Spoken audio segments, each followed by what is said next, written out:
केंद्रीय रक्षा मंत्री राजनाथ सिंह ने साउथ ब्लॉक में की बैठक में BRO chief lieutenant general Harpal Singh समेत अन्य वरिष्ठ अधिकारी भी रहे मौजूद।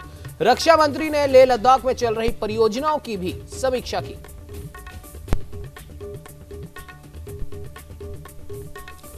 भारतीय क्रिकेट टीम के पूर्व कप्तान महेंद्र सिंह धोनी का 39वां जन्मदिन, पत्नी साक्षी ने प्यारा सा संदेश देकर दी बधाई। कहा, नए साल के साथ आप थोड़े और स्वीट स्मार्ट हो गए।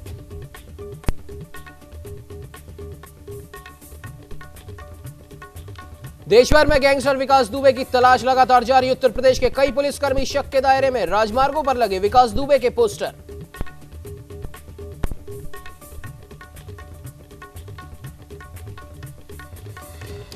लगातार बढ़ रहे पेट्रोल डीजल के दामों पर उत्तराखंड के पूर्व मुख्यमंत्री हरीश रावत ने कहा, कोरोना काल में सरकार पूरी तरह फेल, बढ़ती कीमतों पर नियंत्रण नहीं लगा पाई मोदी सरकार।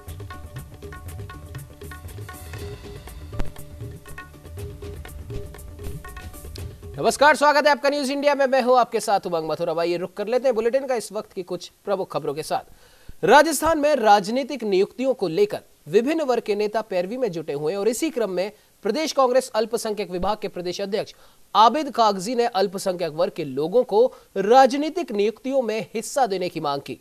प्रदेश अध्यक्ष आबिद कागजी ने न्यूज इंडिया से की खास बातचीत। में राजनीतिक नियुक्तियों को लेकर के कवायद जारी है। लगातार जो है मुख्यमंत्री अशोक गहलोत के नेतृत्व में तो जो तमाम प्रदेश भर में जो अभी फिलहाल पार्षदों की जो नगर निकाय के बोर्ड है उनके सदस्यों की भी नियुक्ति हुई है। तमाम लगातार प्रयास जारी है और सभी वर्ग, जाति वर्ग की विशेष के जो लीडर है वो भी अपनी एफर्ट्स लगा रहे हैं। हमारे साथ मौजूद है अल्पसंख्यक विभाग के प्रदेश कांग्रेस कमेटी के अध्यक्ष आबिद कागजी जी। इनसे बातचीत करते हैं। अल्पसंख्यक विभाग की तरफ से किस तरह से अल्पसंख्यक को राजनीतिक नियुक्तियों में हिस्सा मिले, इसके लिए किस प्रकार के एफर्ट जो है पैरवी की जा रही है? बिल्कुल, हाल ही में हमने देखा कि राजस्थान में माननीय मुख्यमंत्री अशोक गहलोत साहब ने और सचिन पायलट साहब ने पूरे राजस्थान के नगर निगम, नगर निकाय चुनाव में या नगर पालिकाओं में सेवारत पार्षदों की नियुक्तियाँ की है। जितनी भी नियुक्तियाँ हुई है उन सभी को मैं बहुत बहुत बधाई देना चाहता हूँ और उम्मीद करता हूँ कि वो अपना कार्यकाल बहुत बेहतरीन तरीके से चलाएंगे। राजस्थान प्रदेश कांग्रेस कमेटी अल्पसंख्यक विभाग ने हमेशा से ये मांग उठाई है कि अल्पसंख्यकों को भी हर नियुक्ति में बेहतरीन तरीके से रिप्रेजेंट हो, उनको उसमें मौका मिले। कई नगर पालिकाओं में हमने देखा माननीय मुख्यमंत्री अशोक गहलोत साहब ने, सचिन पायलट साहब ने अल्पसंख्यकों की हितों को ध्यान में रखते हुए पार्षदों में कई जगह अल्पसंख्यक वर्ग को सेवारत पार्षद में नियुक्ति दी है। आगामी उपखंड स्तर पर भी, ब्लॉक स्तर पर भी, जिला स्तर पर भी या प्रदेश स्तर पर भी जहाँ जहाँ भी नियुक्तियाँ होने वाली है, ये नियुक्तियाँ शुरू हो चुकी है। मुझे उम्मीद है माननीय मुख्यमंत्री अशोक गहलोत साहब से, सचिन पायलट साहब से और तमाम शीर्ष नेताओं से कि वो अल्पसंख्यक वर्ग का पूरा ध्यान रखेंगे, क्योंकि राजस्थान प्रदेश कांग्रेस कमेटी अल्पसंख्यक विभाग हमेशा ये मांग करता हुआ आया है कि जब भी आवश्यकता पड़ी है अल्पसंख्यक वर्ग कांग्रेस के साथ कंधे से कंधा मिलाकर खड़ा है और आगे भी खड़ा रहेगा।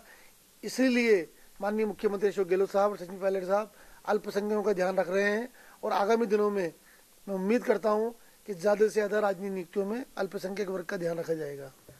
कोरोना काल के दौरान जो लॉकडाउन लगा उसके बाद अनलॉक 2 चल रहा है और तमाम विभाग की तरफ से तमाम व्यवस्था पूरे प्रदेश भर में की गई है।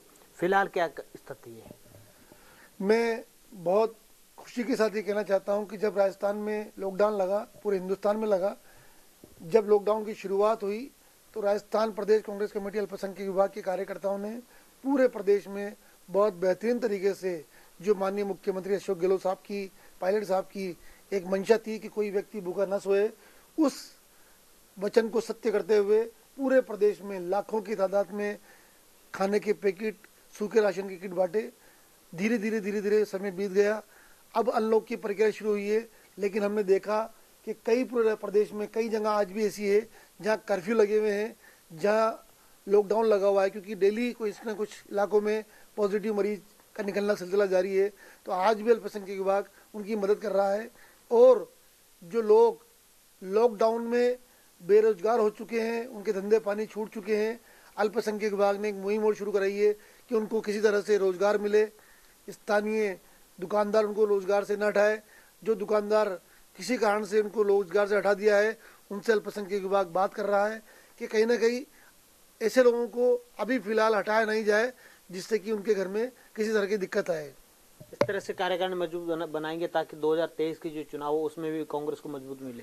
बेशक कार्यकारिणी जब का गठन होगा उसके बाद कई हमारे पास प्लानिंग है, कई हमारे पास योजनाएं हैं जिसको हम पूरे 2023 तक लगातार चलाएंगे, बल्कि हम 2023 नहीं लोकसभा चुनाव तक चलाएंगे, ताकि कांग्रेस ने जो अभी तक लोगों के लिए किया है और कर रही है वो आम आदमी तक पहुंचे।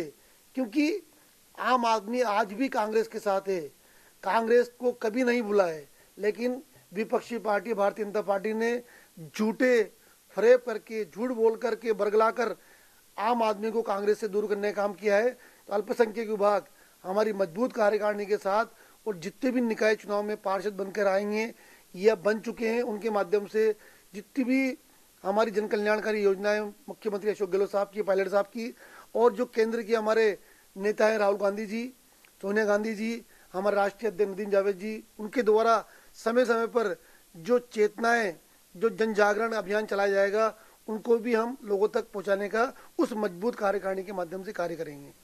बिल्कुल, ये थे हमारे साथ आबिद कागजी जी। साफ तौर पर कार्यकारिणी तो बनाएंगे और 2023 की तैयारी के साथ बनाएंगे ताकि इस तरह की टीम मजबूत हो। जो 23 के जो चुनाव आएंगे विधानसभा, उसके बाद जो लोकसभा चुनाव आएंगे 2024 की, उसमें मजबूती कांग्रेस प्रदान करे। साथ ही कोरोना को लेकर के जो प्रदेश भर में अल्पसंख्यक विभाग की तरफ से कामकाज किया गया, उनका भी इन्होंने लेखा जोखा दिया। सहयोगी केदार शर्मा के साथ रहमतुल्लाह खान, न्यूज इंडिया, जयपुर। मंत्री हरीश चौधरी ने सीमावर्ती जिलों के अधिकारियों के साथ बैठक करने के बाद जयपुर लौटे और इस दौरान उन्होंने मीडिया से मुखातिब होते हुए कहा कि सीमावर्ती क्षेत्र में टिड्डियों के प्रकोप और कोरोना के प्रकोप का अधिकारियों से फीडबैक लिया है। टिड्डी को नियंत्रण करने की समीक्षा और राजस्व विभाग की उन्होंने भी समीक्षा बैठक ली।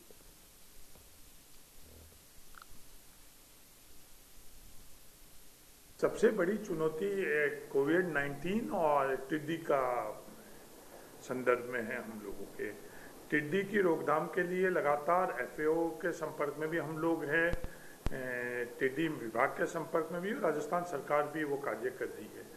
जो टिड्डी के धरातल के ऊपर जो पिछले दफे बाड़मेर जैसलमेर का जो मॉडल था टिड्डी रोकने के लिए, प्रबंधन के लिए, उस मॉडल को और सशक्त कर और कार्य कैसे हुई, और वो कार्य सिर्फ और सिर्फ किसानों के जन भागीदारी से ही होगी। जो हमने पिछले दिनों में देखा, किसानों की जन भागीदारी कोविड के कारण नहीं हो पाई, तो वो टिड्डी बाड़मेर जैसलमेर में जो पिछले साल रोकी थी, इस साल वो टिड्डी ठेठ दिल्ली से आगे चली गई है। तो ये एक हम लोगों के लिए बहुत बड़ा संदेश है कि किसानों की जन भागीदारी अति आवश्यक है टिड्डी को रोकथाम के लिए। इसलिए किसानों को हम लोग ज़्यादा से ज़्यादा जागरूक कर उनकी जन भागीदारी सुनिश्चित करें।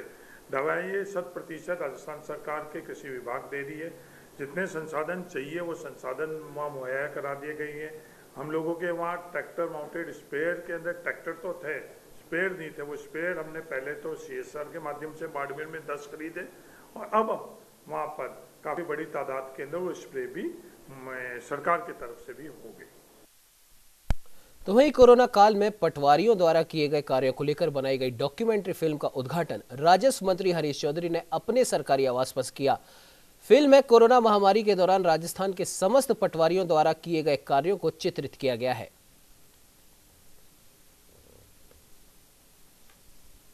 डॉक्यूमेंट्री जो नीचे धरातल पर इस कोविड-19 के अंदर किसी ने कार्य किया है, तो निचली इकाई ने सबसे अच्छा कार्य किया है। राजस्व विभाग ने बेहतरीन कार्य किया है। पटवारी जो अपने अपने हलकों में उन्होंने कोविड-19 में बहुत बेहतरीन काम किया है। मैं उदाहरण देना चाहता हूँ, स्वास्थ्य विभाग में अगर सबसे प्रभावी ढंग से किसी ने काम किया है तो वो एएनएम ने किया है।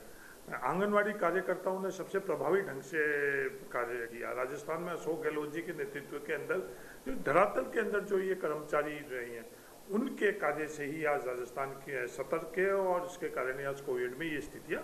आज हमारी कोरोना के दौरान जो पटवारियों ने काम किए थे, उनकी एक डॉक्यूमेंट्री फिल्म बनाई गई थी। श्रीमान मंत्री जी महोदय द्वारा उनका इनॉग्रेशन किया गया है। उसमें हमने पूरे राजस्थान भर के पटवारियों ने जो कोरोना में जो काम किए उनको चित्रित किया गया है, और उनका चित्रित करने का प्रमुख उद्देश्य हमारा यही है कि हम हमेशा कोई काम करके नेपथ्य में बने रहते हैं, और इसके द्वारा हम बताना चाहते हैं कि हमने कोरोना के दौरान क्या क्या कार्य किए हैं, ताकि मीडिया में, सरकार में और जनता के बीच हमारी मेन बात चली जाए और हम ये बताने में सफल हो जाएं कि हम कितना काम करते हैं और हमारी जनता के प्रति क्या भावना है। तो वहीं सुजानगढ़ क्षेत्र में लगातार हो रही अघोषित बिजली कटौती और पेयजल किल्लत को लेकर आज भाजपा में कार्यकर्ताओं ने हल्ला बोल मार्च निकाला। भाजपा के जिला उपाध्यक्ष कमल दादीज के नेतृत्व में कार्यकर्ताओं ने अर्धनग्न होकर राज्य सरकार के खिलाफ नारेबाजी की।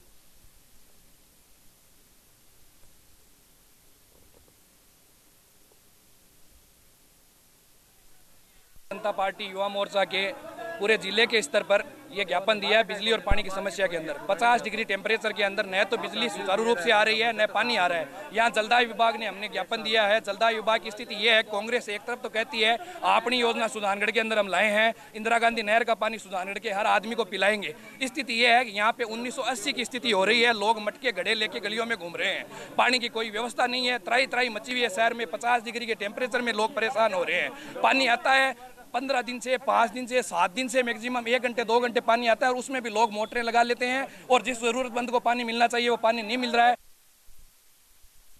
वहीं जोधपुर एम्स कार्डियक, थोरेसिक और वेस्कुलर सर्जरी के विशेषज्ञ डॉक्टरों ने 60 वर्षीय मरीज का बाईपास और मिट्रल वाल्व लीकेज का एक साथ सफल ऑपरेशन किया, जिसके बाद मरीज की सीने के दर्द और सांस फूलने की परेशानी दूर हुई। दरअसल मरीज को करीब 2 महीने से सीने में दर्द की शिकायत थी और इसके लिए वो जोधपुर के निजी अस्पताल में गया, जहां डॉक्टर ने उसकी जांच करवाकर ऑपरेशन की सलाह दी। ऑपरेशन का खर्च सुनकर मरीज वहां से एम्स कार्डियोलॉजी विभाग में दिखाने आया, जहां डॉक्टर राहुल चौधरी ने कार्डियोग्राफी जांच देखकर कार्डियोथोरेसिक विभाग के विशेषज्ञों ने उसका सफल ऑपरेशन किया।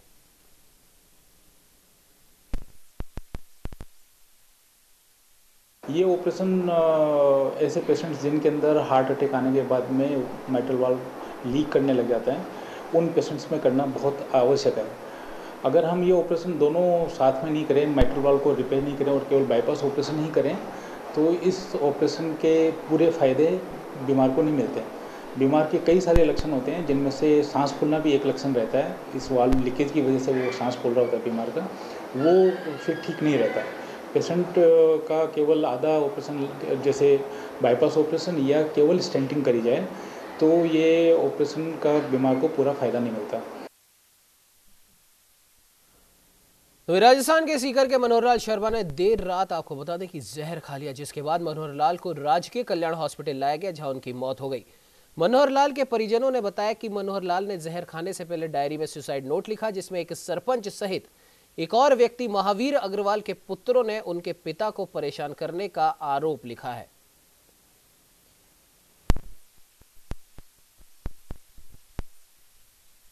सूचना प्राप्त हुई कि मनोहर लाल शर्मा जी, जिन्होंने पॉइजन खा लिया है और वो जिनकी लाश मोरछरी इसमें एसके हॉस्पिटल में रखी हुई है।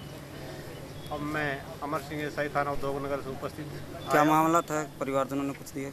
परिवारजन बता रहे हैं कोई सुसाइड नोट वगैरह बता रहे हैं। बाकी अभी तथ्य जो सामने आए हैं, जैसी रिपोर्ट देंगे वैसी कार्रवाई करेंगे। कहाँ के रहने वाले, कहाँ की घटना है? ये उदयलाल की ढाणी से करके रहने वाले हैं। तो वहीं कोरोना संक्रमण के चलते अभी स्कूल खुलने को लेकर राज्य सरकार की ओर से कोई गाइडलाइन तो जारी नहीं हुई, लेकिन बच्चों के अध्ययन के लिए सरकार की ओर से निःशुल्क उपलब्ध करवाई जाने वाली पुस्तकें नोडल केंद्रों तक पहुंच गई हैं। एनसीईआरटी की ओर से कक्षा 1 से 8 तथा 9वीं से 12वीं तक के बच्चों को राज्य सरकार की तरफ से निःशुल्क पुस्तकें उपलब्ध करवाई जाती हैं। इसके लिए Rajasthan state text book board Jaipur की ओर से देलवाड़ा रोड स्थित SD senior higher secondary school में पुस्तकें उपलब्ध कराई गई।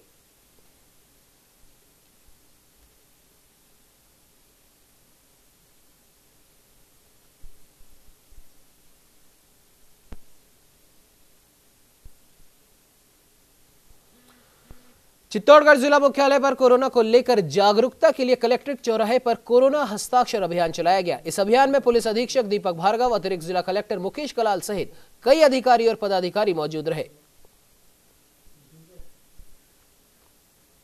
मुख्यमंत्री जी का आह्वान था कि कोई भूखा नहीं सोए, उनको चिन्हित करके इन्होंने रात तक पहुंचाने का कार्य किया। आज वापस एक सप्ताह आदरणीय मुख्यमंत्री महोदय ने चलाया और महात्मा गांधी दर्शन समिति को फिर ये कार्य हाथ में दिया कि आप भी ये जागरूकता का अभियान चलाएं, क्योंकि कोरोना का संकट और कोरोना का जो काल है, इसका कोई निश्चित समय नहीं कि कब तक चलेगा। तो जागरूकता ही इसका उपाय है और 4 जो उन्होंने सूत्र दिए हैं, उन 4 सूत्रों का ज़्यादा से ज़्यादा प्रचार प्रसार करके और जनता को जागरूक करना है।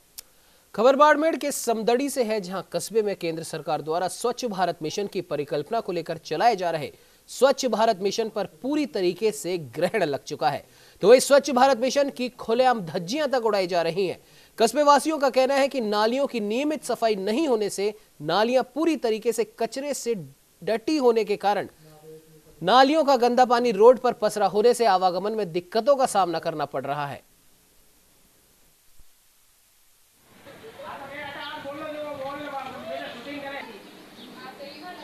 नहीं है। हाँ। हमने पंचायत से कर्मचारियों को बोला, वही कह रहे हो जाएगा कब? हाँ। अब समस्या के टाइम वो ये कादा कैसे हो रहा है? हाँ। क्या हमारे संपन्न हमने सुने? हाँ।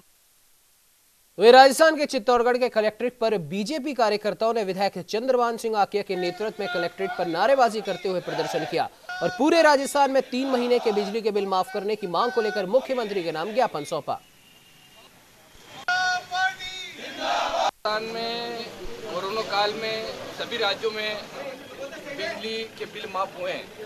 हम सब लोगों की मांग है, भारतीय जनता पार्टी के सभी कार्यकर्ताओं की मांग है कि जो कोरोना काल के 3 महीने जो निकले हैं वो वास्तव में लोगों को बहुत कठिनाई से निकले हैं। 3 महीने के बिल, घर के बिल हो या किसानों के कुएं के बिल हो, वो सब माफ होना चाहिए। आज AGM headquarter Bharatiya Janata party के सभी कार्यकर्ता मिलकर सब जगह इस तरह का ज्ञापन दे रहे हैं, क्योंकि मैं तो कहना चाहता हूँ कि प्रियंका गांधी जी ने एक योगी जी को कहा था कि आप यूपी में बिल माफ करें, तो प्रियंका जी को यहाँ राजस्थान में भी गहलोत साहब को, उनकी सरकार है, उनको कहना चाहिए 3 महीने की। तो ये अजमेर के नसीराबाद में गांधी चौक क्षेत्र को जीरो मोबिलिटी कर्फ्यू घोषित किया गया। दरअसल यहां कोरोना मरीजों के मिलने का सिलसिला लगातार जारी है। इसके बाद इस इलाके में कर्फ्यू लगा दिया गया। कर्फ्यू के साथ ही पुलिस प्रशासन हरकत में आया और क्षेत्र में खुली दुकानों को तुरंत बंद करवाया।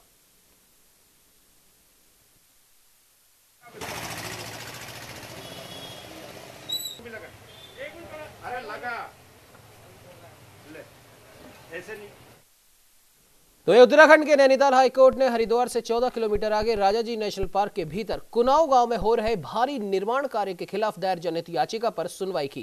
कोर्ट ने सरकार से पूछा कि प्रभुदत्त शर्मा, जो कि मुनि चिदानंद का कॉन्ट्रैक्टर है, क्या ये आदिवासी है या उनके पास जंगल में रहने का किसी ने प्रमाण पत्र दिया। तो वही इस संबंध में कल 8 जुलाई को शपथ पत्र के माध्यम से कोर्ट को अवगत कराए और मामले की अगली सुनवाई 8 जुलाई की तिथि नियत की गई है।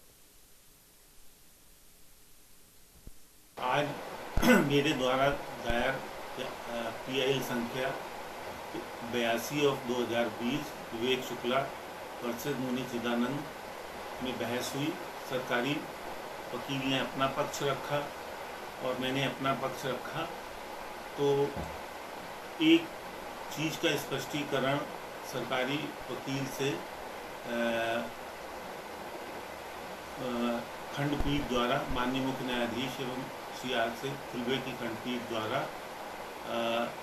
सरकारी वकील को ऑन एफिडेविट ये बताने को कहा गया है कि प्रभुदत्त शर्मा, जो कि कॉन्ट्रैक्टर है मुनि चिदानंद का, और उसने जो एनक्रोचमेंट किया है उन्हीं के बिहार।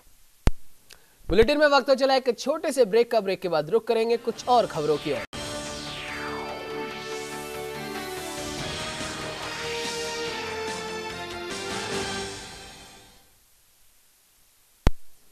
ब्रेक के बाद स्वागत है आपका न्यूज इंडिया में। अब आइए रुक कर लेते हैं कुछ और खबरों की ओर। जहां एक तरफ देश की जनता कोरोना काल से जूझ रही है, तो वहीं दूसरी तरफ लगातार बढ़ते पेट्रोल डीजल के दामों ने जनता की मुसीबतों को दोगुना कर दिया है, जिसको लेकर विपक्ष भी लगातार सरकार को घेर रहा है। और इसी को लेकर पूर्व मुख्यमंत्री देहरादून हरीश रावत का कहना है कि आज सरकार इस कोरोना काल में पूरी तरह से फेल साबित होती दिखाई दे रही है।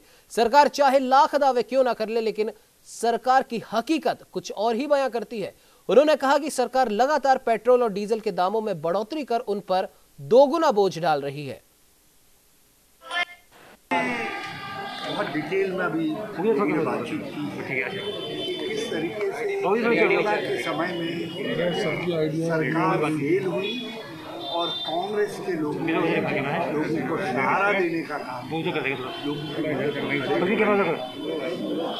तय ये किया हमने कि हम अपने इस अभियान लोगों के साथ खड़े होने उनकी मदद करने के अभियान को और आगे और दूसरा बिंदु जिस पर व्यापक रूप से चर्चा हुई पेट्रोल डीजल गैस की महंगाई जनता को कोई भी उपयोग उसके दाम आसमान की तरफ नहीं गए पेट्रोल। तो ये उत्तराखंड सरकार ने प्रदेशवासियों को एक बड़ी सौगात दी है। सरकार जल जीवन मिशन के तहत 1 रुपए में पानी का कनेक्शन देगी। इस योजना के तहत प्रदेश के करीब 90,000 परिवारों को इसका लाभ मिलेगा। इसको लेकर मुख्यमंत्री त्रिवेंद्र सिंह रावत का कहना है कि ग्रामीण क्षेत्रों में पानी के कनेक्शन के लिए 2,350 रुपए देना आम आदमी के लिए मुश्किल हो रहा था। इसीलिए हमने तय किया है कि गांवों में पानी का कनेक्शन 1 रुपए में दिया जाएगा। इसके साथ ही उन्होंने कहा कि प्रधानमंत्री ने हर गरीब के कल्याण की योजना बनाई, जिनमें जल जीवन मिशन के तहत 2024 तक हर घर को नल देने की योजना भी है। नल देने का मतलब पीने का स्वच्छ पेयजल देना है, जिसमें मानक के हिसाब से पानी उपलब्ध कराना है। अभी जल जीवन मिशन के अंतर्गत माननीय प्रधानमंत्री जी ने कहा कि 2024 तक हम हर घर को नल देंगे, हर घर को नल देंगे। और नल देने का मतलब पानी देंगे, और पानी देने का मतलब है कि स्वच्छ पेयजल देंगे और मानक के हिसाब से देंगे, यानी कि पर्याप्त मात्रा में पानी हम हर घर को देंगे। और उसके लिए काम प्रारंभ हुआ है। अभी गांव में जो पेयजल कनेक्शन की कीमत है वो 2350 रुपया है। कितनी है? 2350। अब मैं आपसे पूछना चाहता हूं कि 2350 हर किसी के पास नहीं है। इसका मतलब हर कोई कनेक्शन नहीं ले सकता है। हमने इस पर मीटिंग की अभी 5-7 दिन पहले। मतलब 2350 रुपया गरीब आदमी कहां से देगा? तो नहीं दे सकता, तो उसके घर में तो उसका नल होगा ही नहीं, उसको साफ पानी मिलेगा ही नहीं। तो मैंने कहा मैं आज मेरे मन में भी अचानक बात आई कि मैं आप लोगों से पूछूं कि कितना होना चाहिए। अब 2350 नहीं, 1 रुपए में, ये भी बिल्कुल इसलिए कि उसको लगे कि मैंने दिया है, और उसमें 1 रुपए में हम अब जो जल जीवन मिशन है उसके अंतर्गत पानी देंगे। मुझे पता है 2350 नहीं दे सकता है, प्रधानमंत्री जी का सपना पूरा नहीं हो सकता। प्रधानमंत्री जी ने हर गरीब के कल्याण की योजना बनाई है, तो हम उसमें 1 रुपया, और देश का पहला राज्य होगा जहां पर 1 रुपये में पानी का कनेक्शन दिया है। तो वही गदरपुर के गुलरभोज में एक ताऊ ने अपने 2 साल के मासूम भतीजे की निर्ममता से हत्या कर दी। बताया जा रहा है कि गुलरभोज नगर पंचायत के वार्ड नंबर 5 में रहने वाले मनीष कुमार के 2.5 वर्षीय बेटे ने अपने ताऊ को दुकान से टॉफी दिलाने की जिद की, जिस पर युवक भतीजे को टॉफी दिलवाने ले तो गया, लेकिन मासूम ने और सामान दिलाने की जिद की, जिससे ताऊ ने गुस्से में बच्चे को जमीन पर पटक दिया।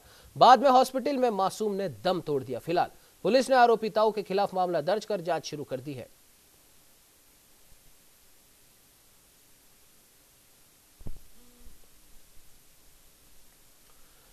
वहीं कोरोना वायरस महामारी को देखते हुए सरकार द्वारा यह निर्णय लिया गया है कि इस बार कोई भी श्रद्धालु कांवड़ लेकर हरिद्वार नहीं जा सकेगा।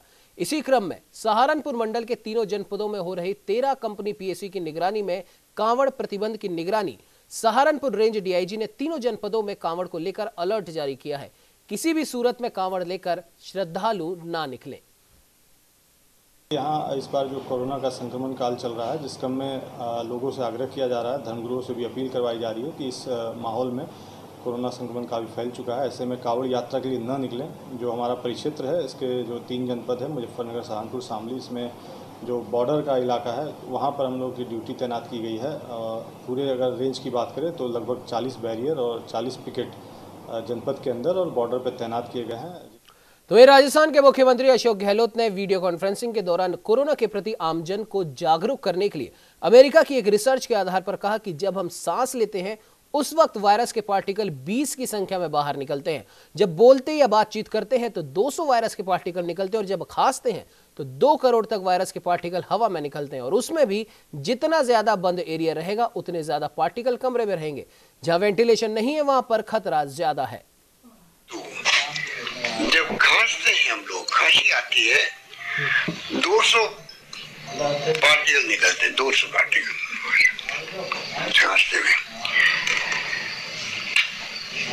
और जो बोलने में 200 निकलते हैं, बोलते बात करते हैं 200 निकलते हैं। बड़ी इंटरेस्टिंग स्टडी है। और खांसते हैं तो 2 करोड़ निकलते हैं, 2 करोड़ निकलते हैं। तो वो ये कह रहे हैं 2 करोड़ तक वायरल पार्टिकल निकल सकते हैं। अब वो कहते हैं कि जितना एरिया बंद रहेगा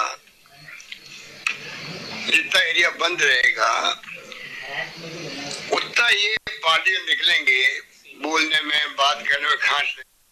वहीं राजस्थान के मुख्यमंत्री अशोक गहलोत ने मंगलवार को पूर्व सैन्य अधिकारी और पूर्व सैनिकों के साथ कोविड-19 जागरूकता अभियान में भूमिका के संबंध में वीडियो कॉन्फ्रेंसिंग के माध्यम से संवाद स्थापित किया। जयपुर स्थित मुख्यमंत्री निवास से मुख्यमंत्री अशोक गहलोत के साथ ही सैनिक कल्याण मंत्री प्रताप सिंह खाचरियावास, राज्य मंत्री अशोक चांदना, चिकित्सा मंत्री डॉक्टर रघु शर्मा सहित चिकित्सा विभाग के आला अधिकारी भी इस वीडियो कॉन्फ्रेंसिंग में मौजूद रहे। में तो काफी लोग रहते हैं और आप लोग हमेशा ध्यान रखिए, पहले रखते आए हो।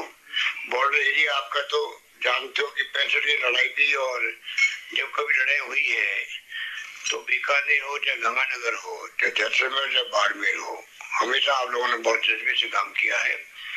अब मैं रिक्वेस्ट करूंगा यूनियनों से, सूबेदार साहब, मेजर रामकृष्ण दारा साहब। वहीं उत्तराखंड कांग्रेस की ओर से संगठन की मजबूती के साथ ही केंद्र और राज्य सरकार की घेराबंदी को लेकर कांग्रेस मुख्यालय देहरादून में एक बैठक का आयोजन किया गया। इसमें कांग्रेस प्रदेश उपाध्यक्षों के साथ ही आगामी रणनीति पर भी मंथन किया गया। ठीक है, लोग बैठेंगे तो बातचीत होंगी, कुछ काम बढ़ेगा आगे, बहुत अच्छी बातें हो रही हैं और इससे राज्य के लोगों को भी फायदा हो रहा है। पहली बात यह, हमने कोरोना के समय में जो कांग्रेस का जन सेवक का स्वरूप था उसको और आगे ले चलने का फैसला किया है।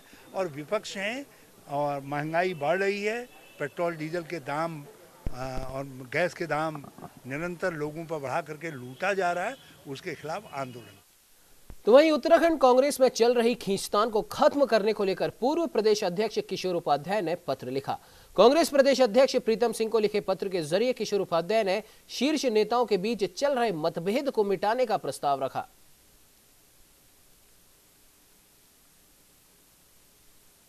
राजस्थान के बाड़मेर में केंद्रीय कृषि मंत्री कैलाश चौधरी द्वारा कोविड सेंटर की व्यवस्थाओं को लेकर अधिकारियों को फटकार लगाने पर राजस्व मंत्री हरीश चौधरी ने तीखे तेवर से हिदायत दी है। तो वहीं मंत्री हरीश चौधरी ने कहा कि कृषि मंत्री की जो भाषा और व्यवहार था वो किसान की भाषा नहीं थी। की भाषा और व्यवहार था वो किसान की भाषा और व्यवहार नहीं हो सकता है। कोई भी किसान पृष्ठभूमि का व्यक्ति इस तरह की भाषा का इस्तेमाल नहीं कर सकता है। कमियां हैं और उस कमियां को दूर करने की व्यवस्थाएं भी है। एक जिम्मेदार जनप्रतिनिधि के नाते और एक जिम्मेदार पद पर रहते हुए वो तरीका इख्तियार करना चाहिए। ये भाषा नागपुर की भाषा है, ये स्टार चरित्र चेहरा भाषा, ये नागपुर के द्वारा जो ट्रेनिंग दी भी वो है। तो ये बाड़मेर की जो परंपरा है, बाड़मेर की जो हम लोगों की संस्कार है, उसके बिल्कुल विपरीत है और निंदनीय है। कोविड कार्य के अंदर कमियां सिर्फ कोविड सेंटर में नहीं है, बाकी कई जगह और कमियां हैं। जनप्रतिनिधि के नाते हम लोगों को उससे समझने की भी आवश्यकता है। जितना यथासंभव हो खुद को सुधार, और नहीं खुद को सुधार तो सुझाव के तौर पर हमको आगे पहुंचाना चाहिए। वहीं भीलवाड़ा में एक निजी कॉम्प्लेक्स के पीछे एक महिला का शव मिलने से सनसनी फैल गई। मृतका की पहचान सिंदरी के बालाजी के पास रहने वाली नाथी देवी के रूप में हुई है। परिजनों से जानकारी मिली कि महिला शराब की आदी थी और फिलहाल पुलिस ने शव को कब्जे में लेकर मामले की जांच शुरू कर दी है। राजस्थान के भीलवाड़ा की पॉक्सो कोर्ट ने मासूम का अपहरण कर दुष्कर्म करने के मामले में आरोपी युवक को 20 साल के कठोर कारावास की सजा सुनाई। इसके साथ ही न्यायालय ने दोषी युवक पर 20,000 रुपए का आर्थिक दंड भी लगाया। अलवर के रामगढ़ की सैंथली ग्राम पंचायत में संचालित जय हिंद क्रशर संचालक के अड़ियल रवैये को लेकर ग्रामीणों में भारी आक्रोश है। अवैध खनन माफिया आए दिन विस्फोट से गांव के दर्जनों मकानों में दरार डाल रहे हैं और प्रशासन मूक दर्शक बना हुआ है। क्रैशर की ड्रेस्ट के कारण ग्रामीणों में अस्थमा जैसी बीमारियों से पीड़ित होने की संख्या लगातार बढ़ रही है। बारिश के मौसम में क्रैशर के बड़े बड़े गड्ढों में पानी भर जाता है, जिस कारण छोटे बच्चों के गड्ढे में गिरने का खतरा भी बना रहता है। खबर जयपुर जिले के सामर नगर पालिका से है, जहां पर सफाई कर्मचारियों को 5 महीने से वेतन नहीं मिलने के कारण मजबूरीवश धरने पर जाना पड़ा। जानकारी के अनुसार एक और केंद्र व राजस्थान सरकार एवं आम जनता द्वारा सफाई कर्मचारियों को कोरोना वॉरियर्स मानते हुए जगह जगह आदर सम्मान किया जा रहा है, तो वहीं दूसरी ओर सामर नगर पालिका में लगातार कोरोना काल की विकट परिस्थितियों में भी कार्य करने वाले कर्मचारियों को 5 महीने तक वेतन नहीं दिया जा रहा। बारा के कस्बा थाना कस्बे में बाहर से आए लोगों के कोरोना सैंपल लिए गए और इस दौरान बीसीएमओ डॉक्टर आरिफ शेख ने बताया, राज्य सरकार द्वारा जागरूक अभियान चलाया जा रहा है, जिसमें मुख्यमंत्री द्वारा आदेश दिए गए जिसमें अधिक से अधिक लोगों के सैंपल लिए जाए। राजस्थान के टोंक जिले के देवली में सीआईएसएफ 9वीं रिजर्व बटालियन के कमांडेंट पर अपने अधीनस्थ महिला इंस्पेक्टर द्वारा यौन उत्पीड़न करने का सनसनीखेज आरोप लगाते हुए हनुमान नगर थाने में मामला दर्ज करवाया गया है। इस मामले में महिला इंस्पेक्टर ने आरोप लगाया कि कमांडेंट 8-10 महीने से शारीरिक व मानसिक रूप से उसका उत्पीड़न कर रहा था। तो वहीं भीलवाड़ा के बनेड़ा थाना क्षेत्र में एक 4 साल की मासूम से दुष्कर्म का मामला सामने आया। पीड़िता की मां ने पड़ोस के ही युवक पर आरोप लगाया।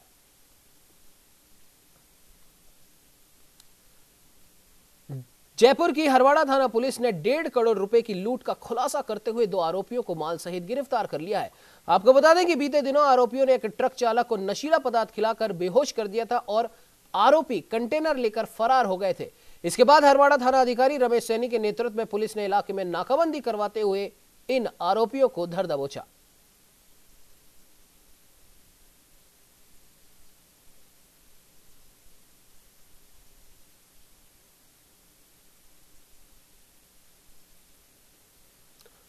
तो सीकर के फतेहपुर में एक युवती की संदिग्ध अवस्था में मौत मामले पर एसपी से जांच की मांग की गई। परिवार वालों ने आरोप लगाया कि मृतक युवती मंजू देवी की हत्या की गई और बाद में उसे आत्महत्या का नाम दिया गया। साथ ही साथ घटनास्थल पर जो सुसाइड नोट बरामद हुआ उस पर मृतका के हस्ताक्षर नहीं है। फिलहाल पुलिस इस मामले की जांच में जुट गई है।